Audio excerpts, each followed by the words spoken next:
Jeep Rally. Thought I'd do a quick little video of my TW200 I got last May. Been using this besides my Jeep for some off-road use and in some trails that are really growing in with Manzanita around Central Oregon here. It's pretty nice to be able to take this up those roads that are only like 2 or 3 feet wide instead of taking my Jeep up there and tearing up the brush and everything else.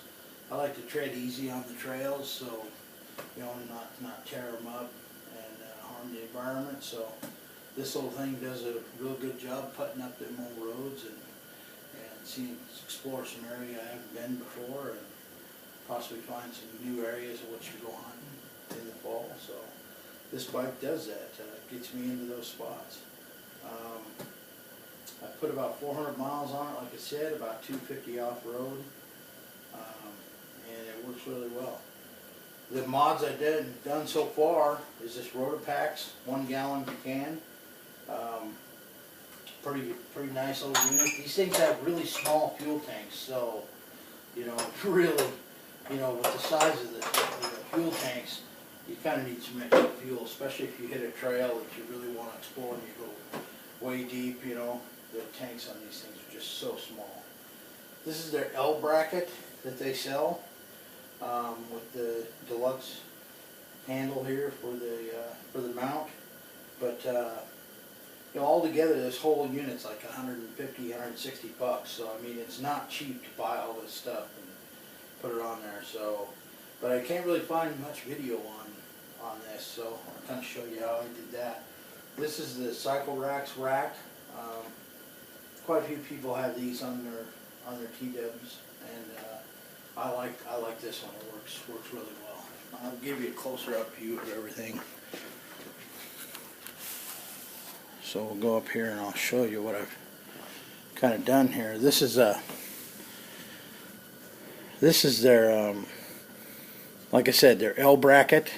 These are some brackets, some little plates that they actually sent that go clear over to the other bolt. But I got these 1¼ inch stainless by 1/4 inch bolts and put on here and put a little nylock in there. That way these things, because the ones they sent were really long, like 2½ inches long. So I just did these, and there's 2 more up underneath there. You can kind of see them up underneath there. So mounted those up, and that's it. And then I just drilled these holes. I didn't use the stock mounts that they had here because that would mount the tank so low. So I just kind of raised it up and found a good spot that I liked where to put it. It interferes a little tiny bit with the turn signal here. Just barely touches it, but it's no big deal, you know.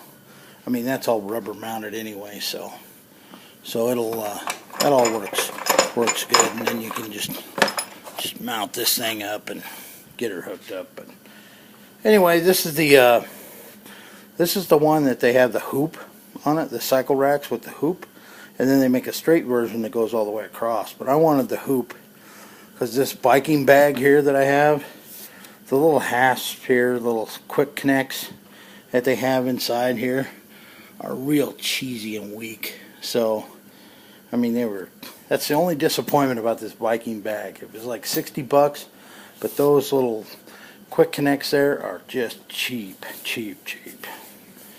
So up front here, they got a little D-ring right here. So I just took and put a zip tie on either side, you know, to their D-ring. That way I make sure the bag stays on.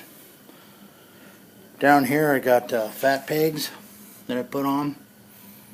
Those are really nice, work good.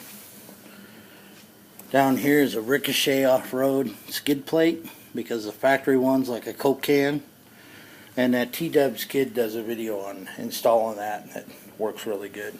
I washed it to put mine on. Mine's just anodized black, so it fit the color of the engine and everything. I like that. This here is some extra foot pegs that I put on here because my little kid rides on here with me sometimes, but I just U-bolted that on. And this is a solid piece of steel here, and just had a guy weld this up, and it's peg goes on here. That way my kid's foot ain't by the exhaust. You know, it's up. He's just 6, so you know he likes to ride with me and stuff. Go for little rides with Dad. So it's a lot of fun for him. And then I got the little chin guard, so he doesn't hit his chin on there. But then I got these hand guards on here. These ones I put on here just because I wanted to protect the brake handle and the clutch handle on the other side, keep them from getting bent if you ever do take a spill. You know, and right here I got this little Yamaha embroidered thing from Taiwan for like $3 or whatever. It took like 3 weeks to get here. And then I have a little battery tender, you know, mounted here, run up to the battery, because I plug it in and leave it plugged in so that the battery don't go dead in the winter. You know, winter time's heck on batteries, you know, even on some vehicles that you leave set. So anyway, those are some of the things I did to my bike to work good for me and my off-roading things. I'm 50 years old and I like low and slow. You know, it works good. I can explore all I want. The fat tires work really good in the soft sand. Sits low. It's easy to maneuver. It's low geared, and I can just putt along real nice and explore and enjoy riding a motorcycle again like I did when I was a teenager. It was a lot of fun then, and then I kind of got away from it with family and work and everything, and bought this last year. It's a 2016 model, and you know, for $5,000, they're a nice bike. You know, ready to go out the door, and then you put some mods on it, and you know the foot pegs are pretty cheap, like $22. The rear rack's like $150 for the fuel tank stuff. $125 for the skid plate. I don't know, I think it was like $60 for the hand guards. You know, but then you're ready to go. You know, $60 bag. You know, 40, 50, 60, whatever dollars you want to spend on contents, stuff to fix a flat, little air pump or whatever, patch kit, some spoons, some wrenches, odds and ends, some water, a little bit of food, a little bit of survival gear, and you're ready to go. You can go hit the trail and ride all day and have a blast, explore some new area, and just have a good time, and bring back some of the mobile memories, you know, of riding bikes when you were younger. Being how it's street legal, you can take it on Forest Service roads, you can take it on the highway, you can take it on OHV trails, all of it. You know, dual sport covers everything, so you're not really restricted. But nice bike.